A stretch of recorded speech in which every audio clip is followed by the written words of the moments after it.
जय श्री कृष्णा। कैसे हैं आप लोग? आज हम चर्चा करने जा रहे हैं एक ऐसे सन्यासी की जो अब अपने स्वरूप को परिवर्तित करके राजा बनने जा रहा है। राजा के समान कीर्ति उसकी बढ़ती हुई देखी जाएगी, वैभव देखा जाएगा और आपके जीवन में राजा के समान प्रभाव प्रदान करने जा रहा है। तो ऐसा यह ग्रह आपके जीवन को पूर्ण आह्लादित करने जा रहा है। ऐसे में देखिए आपके जीवन में बहुत बड़े बड़े परिवर्तन होना संभव है। 2026 जो शुरू होने जा रहा है उसमें आपके बहुत बड़े लाभ को दिखा रहा है, क्योंकि जब भी कोई सन्यासी या ऐसा जो आत्म मंथन कर रहा हो व्यक्ति जब अपने स्वरूप को बदलता है तो उसमें बहुत ज़्यादा बड़ा प्रवाह आता है। और ऐसा प्रवाह जो जीवन में बड़े से बड़े आपके लाभ को निकाल कर रख देता है। तो कुछ ऐसी ही अवस्था आपके सामने भी उत्पन्न होने जा रही है।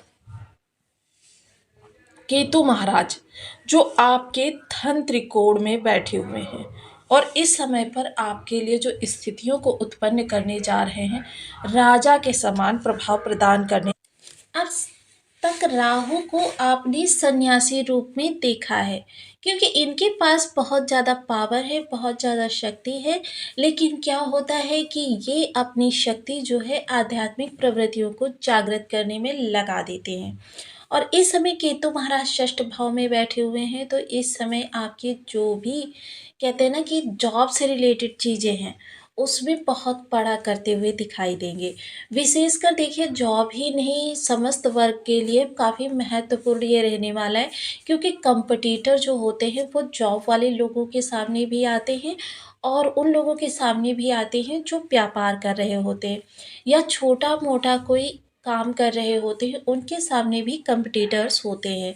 केतु जो सन्यासी हैं और सन्यासी जब राजा का रूप लेगा तो न्यायोचित तरीके से धर्म के अनुसार आचरण करते हुए सारी चीज़ों को आपके सामने समग्र रूप से खोल देगा, क्योंकि राजा के पास बहुत बड़ा भंडार होता है और राजा के उस भंडार को हर वह व्यक्ति जो न्याय और धर्म पर चलने वाला होता है प्राप्त कर सकता है नीति के अनुसार।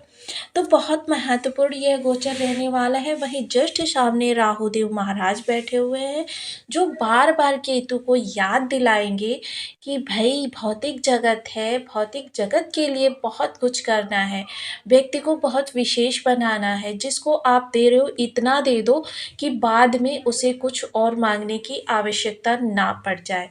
केतु द्वादश भाव के कारक ग्रह होते हैं और राहु भी द्वादश भाव में बहुत अच्छा रोल प्ले करते हैं।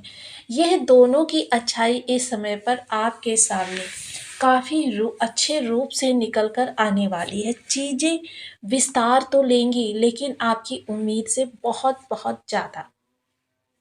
यह समय आपके कह सकते हैं कि जो पुराने कष्टों को भूलकर नए शुरुआत की है और ये नई शुरुआत बहुत प्रचंड रूप से आपके सामने वेग के समान प्रवाह लेती हुई दिखाई देगी। तो क्योंकि केतु सात्विक प्लेनेट है, धर्म का अनुसरण करने वाले और इतने पवित्र ग्रह हैं कि जब मर्मज्ञों को कोई और संज्ञा नहीं मिली तो इन्होंने इन्हें मोक्षकारी नाम दे दिया। तो ऐसी स्थिति में इस मोक्षकारी ग्रह का आपको प्रभाव किस तरीके से मिलने वाला है, इन सभी विषयों को इस वीडियो में चर्चा करेंगे। षष्ठ भाव क्योंकि स्वास्थ्य का भी है और यहाँ से आपकी शत्रुता को भी देखा जाता है, आपके ऋण का भी होता है और साथ ही साथ इस समय जो ये धन त्रिकोण को केतु महाराज पूरा कवर कर रहे हैं, इससे रिलेटेड आपके जीवन में परिवर्तन क्या होने वाले, क्या सावधानियां रखनी है केतु से बहुत ज़्यादा प्राप्त करने के लिए। तो बने रहिए हमारे साथ इस वीडियो में, एंड तक आपको बहुत कुछ जानने के लिए मिलेगा। वीडियो बहुत ज्ञानवर्धक होने वाला है। यदि आपकी लग्न में 12 नंबर बना हुआ है तो ये राशिफल आपके लिए है। यदि कुंडली में कहीं भी चंद्रमा के साथ 12 नंबर बना हुआ है तो ये राशिफल आपके लिए। कुंडली ना होने की स्थिति में आप इसे नाम राशि से भी देख सकते हैं। यदि अभी तक आपने अपने इस चैनल को सब्सक्राइब नहीं किया है तो प्लीज़ सब्सक्राइब कर लीजिए, वीडियो को लाइक कर दीजिए, चैनल को शेयर कर दीजिए। इससे होगा क्या कि हमारे आने वाले हर वीडियो की नोटिफिकेशन मिल सकेगी आपको सबसे पहले। एक प्यार सा कमेंट करना बिल्कुल ना भूलें। कमेंट से हमें बहुत मोटिवेशन मिलता है, हौसला मिलता है और ये पता चलता है कि आप और क्या जानना चाहते हैं। केतु जो षष्ठ भाव में बैठे हुए हैं, सबसे पहले आपको देखिए शत्रु जो होंगे, आपकी आभा, आपकी कीर्ति और आपका इस समय पर जो ऑरा मंडल है, उसमें इतना तेज होगा, इतना तेजस्वी प्रभाव होगा कि शत्रु एकदम से आपसे भय खाना प्रारंभ कर देंगे। देखिए कोई भी विवाद इस समय पर आपके सामने नहीं आने वाला और जो भी करेगा तो देखिए तेजस्वी लोगों के पास काफ़ी ज़्यादा पावर होती है, उनको कुछ बोलने की ज़रूरत नहीं पड़ती, वो अपने आप ही हर चीज़ जो होती है विनष्ट होनी प्रारंभ हो जाती है। ऋण लेन-देन के लिए तो देखिए इस समय ऋण लेन-देन के लिए उपयुक्त समय है, लेकिन मुझे नहीं लगता कि गोचर कुंडली को देखते हुए कि आपके सामने ऋण जैसी कोई स्थिति आएगी भी। हालाँकि अगर देना चाहते हैं तो इसके लिए मंगल की स्थिति को ज़रूर देखना चाहिए, बर्थ चार्ट में भी, तभी आप इसको ज़रूर दें। साथ ही साथ कॉम्पिटिटर तेजस्वी, तेज जब अंदर की आंतरिक शक्ति जागृत होती है, तो उन शक्तियों के सामने भौतिक जगत में कितना भी कोई आपका बिगाड़ने का प्रयास करे, वह सफल नहीं होता है। अब यहाँ जॉब के भाव पर जब यह दृष्टि जाएगी तो इस समय पर आपकी, क्योंकि देखिए जो कहते हैं ना कि जो सत्य और धर्म से जुड़े हुए व्यक्ति होते हैं, वो हर कार्य को ईमानदारी से करना पसंद करते हैं। वो ये चाहते हैं कि जो भी चीज़ें वो करें उसमें अपना 100% दें। तो काफ़ी महत्वपूर्ण यह समय काल आपके लिए रहता हुआ दिखाई देगा। चीज़ें आप जितना चाहेंगे उससे ज़्यादा बदलती हुई दिखाई देंगी। मसलन आपको अगर पेमेंट अभी तक कम मिल रहा था, तो उसमें इंक्रीमेंट भी हो सकता है। इस समय पर जिन चीज़ों के लिए आप प्रयास कर रहे थे या मसलन पिछले समय को देखते हुए अगर आप किसी ऐसी जॉब को कर रहे हैं जो आपके योग्य ही नहीं है, तो उसके लिए भी ये बहुत उपयुक्त समय काल रहेगा। चीज़ें इतनी अच्छी होती हुई दिखाई देंगी कि शायद ही आप जीवन में फिर, क्योंकि सन्यासी लोग जब राजा बनते हैं तो वो हर किसी को उतना दे देते हैं कि दोबारा फिर उसके सामने किसी इच्छा की गुंजाइश ना रह जाए। वहीं अगर इनकी हम सप्तम दृष्टि की चर्चा करें तो राहुदेव यहाँ पर विद्यमान है। आपके कार्यों से किसी भी प्रकार से विदेश जुड़ा हुआ है या विदेश जाने से संबंधित आप कोई प्रयास कर रहे थे और उसमें अड़चन आ रही थी, पूर्ण नहीं हो रहे थे आपके काम, तो यह समय आपके लिए बहुत ही अनुकूल होने वाला है। सन्यासी जब राजा का रूप लेगा तो फिर समझ लीजिए कि आपके विदेशों तक आपके सारे कार्य सिद्ध होते हुए दिखाई देंगे। अगर कोर्ट कचहरी की चर्चा करें तो देखिए सात्विकता, धर्म, नीति और ये सारी चीज़ें जो आज समय पर आपके शस्त्र होंगे, आपके सभी कार्यों को बहुत आराम से पूर्ण कर देंगे। रातों की नींद जो होगी वो काफ़ी चिंता मुक्त होने वाली है। इस समय पर आपके पास सात्विक बिस्तर भी होगा, जहाँ पर आपके कह सकते हैं कि स्वप्न लोक परमात्मा से जुड़ सकता है। वहीं अगर इनकी नवम दृष्टि की चर्चा करें तो ये धन भाव है। देखिए यहाँ पर आपको ये भी चेतना रहेगी कि परिवार भी है। ये भी चेतना रहेगी कि धन की भी आवश्यकता है और ये भी चेतना रहेगी कि देखिए हमको परिवार, परिवार से ज़्यादा समाज और समाज से ज़्यादा राष्ट्र के लिए बहुत कुछ करना है। और जब इन चीज़ों पर आप कार्य करेंगे तो जैसे देखिए एक राजा होता है, आपके सामने खजाने के भंडार खोल देता है, तो यह वही समय होगा। इस समय पर जो सन्यासी राजा है, वह आपके जीवन को पूरी तरीके से परिवर्तित करने वाला है।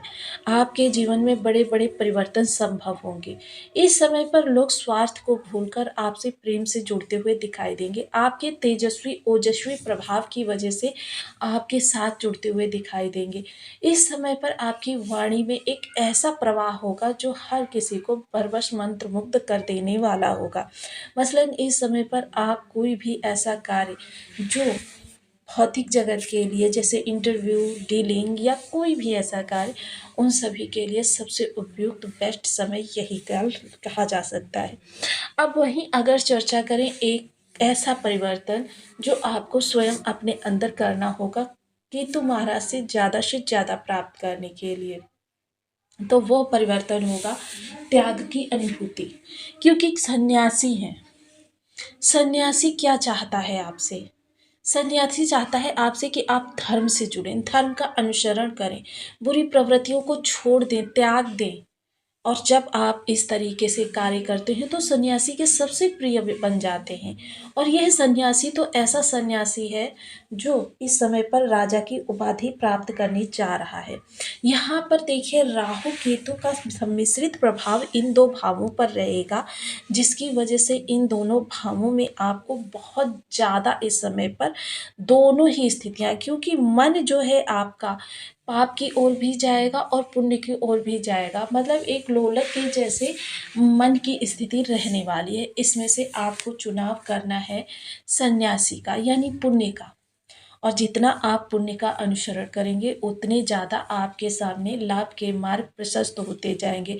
अन्यथा वही होगा, खजाना तो आपको दिखाई देगा लेकिन उसको प्राप्त करने के लिए एक तिलिस्म बिछ जाएगा। उस तिलिस्म को तोड़ना हर किसी के बस की बात नहीं है। तो आप चर्चा कर लेते हैं केतु संबंधी कुछ विशेष उपायों की। इन उपायों में सर्वप्रथम कारक मारक बाधक किसी भी अवस्था में केतु महाराज आपके बर्थ चार्ट में बैठे हों, आपको यह देखने की आवश्यकता नहीं केतु किस प्रकार से आपके बर्थ चार्ट में बैठे हैं। आप बीज मंत्र का जप कर सकते हैं, क्योंकि बीज मंत्र वह सशक्त माध्यम है जब हमें ये ना पता हो ग्रह हमारा किस अवस्था में हमारे लिए प्रभाव प्रदान कर रहा है। आप बीज मंत्र का जप करना प्रारंभ कीजिए। अगर आपका ग्रह अशुभ अवस्था में है तो वो धीरे धीरे शुभ होना प्रारंभ कर देगा, और शुभ अवस्था में है तो फिर उसमें बल आना प्रारंभ हो जाएगा। बल भी बहुत ज़रूरी होता है, क्योंकि जितना जेब में बैलेंस होगा उसी के अनुसार आप लाइफ में इंजॉय कर सकेंगे, लाइफ को आगे बढ़ा सकेंगे। तो देखिए ग्रह के पास जितना बल होता है उसी के अनुसार हमको चीज़ें प्राप्त